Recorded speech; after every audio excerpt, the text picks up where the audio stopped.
They said carrying a flamethrower on the battlefields of World War II was basically volunteering to die, because the fuel tank on your back could explode if a single bullet hit it. The range of the weapon was so short you had to walk almost right up to the enemy. And every Japanese machine gunner was trained to take you out the moment they saw that heavy cylinder of fuel glinting in the sunlight. But on the black volcanic sands of Iwo Jima, one American Marine broke every rule, ignored every warning, and turned this slow, awkward, almost suicidal weapon into something that looked more like a one-man tank than anything the battlefield had ever seen. For nearly 4 straight hours, under constant fire, he burned through some of the most fortified bunkers the Japanese had ever built, pushing forward alone when entire units had been pinned down for days. This is the unbelievable story of Hershel Woody Williams, the quiet farm kid who picked up a weapon designed to kill its own operator and used it to change the course of a battle. In February of 1945, as the U.S. Marines struggled to gain ground on Iwo Jima, they found themselves staring at an island turned into a fortress, a maze of concrete bunkers dug deep into volcanic rock, connected by underground tunnels, hidden firing ports, and sniper nests impossible to locate until it was too late. Rifle fire barely scratched the surface, grenades disappeared into narrow cracks without doing damage, and even tanks had trouble advancing on the soft, sinking sand. Units were pinned down for hours, sometimes days, unable to move even a few meters without drawing devastating fire from positions they couldn't see. Commanders knew there was only one weapon capable of clearing these bunkers: the flamethrower. But using it meant walking directly into the open, carrying a bomb on your back. When volunteers were needed, only one man stepped forward: a 21-year-old Marine named Hershel Woody Williams.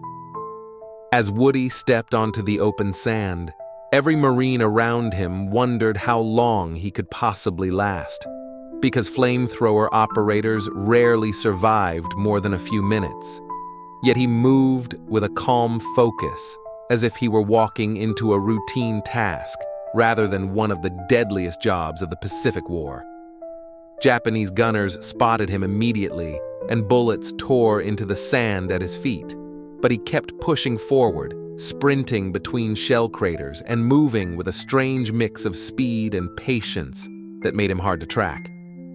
When he reached the first bunker, the other Marines held their breath, knowing this was the moment most operators died.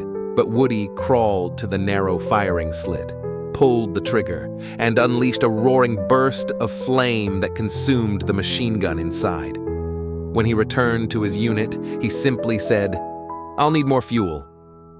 Over the next 4 hours, Woody repeated that impossible routine again and again, running fuel tanks from the rear, swapping them out under fire, sprinting back toward bunkers other units couldn't approach, and burning through fortified positions with terrifying precision, while Marines around him provided covering fire.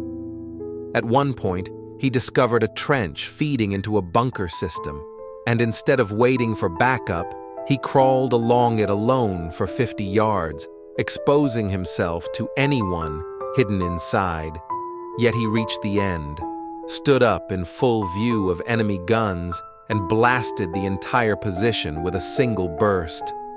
Marines who watched him that day later said they had never seen a flamethrower operator move that fast, fight that long, or survive while being so exposed. And many believed they were watching a man who should have died 10 times over. As bunker after bunker fell, commanders realized something incredible was happening, because the Japanese fire that had locked the Marines in place for days disappeared one position at a time, and the battlefield that had seemed unwinnable hours earlier began to crumble. Units that were pinned down finally pushed forward, Tanks advanced without taking fire from hidden angles, and entire companies surged across ground previously considered suicide territory. Several Marines later admitted that if Woody hadn't taken out those bunkers when he did, hundreds more men would have died, and the advance on Iwo Jima might have stalled entirely. His courage didn't just save lives. It shifted the momentum of the entire battle. Despite everything he achieved, Woody never acted like a hero, and when reporters asked him after the war how he managed to keep moving under such intense fire, he said he wasn't thinking about medals or glory. He simply saw friends dying around him and knew that if he didn't stand up and act, the next man lying in the sand might be someone he loved. That quiet sense of responsibility became what people remembered most, because he never bragged about the number of bunkers he destroyed or the lives he saved. He talked about the friends he lost and the ones he was grateful to bring home.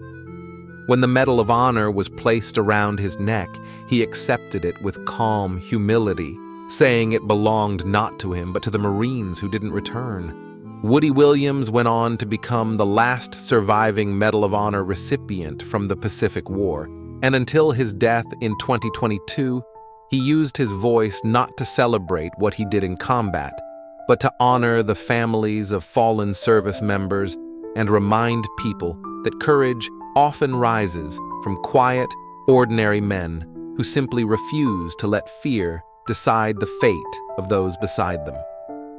The weapon he carried that day was never meant to make anyone a hero. It was slow, heavy, and terrifying.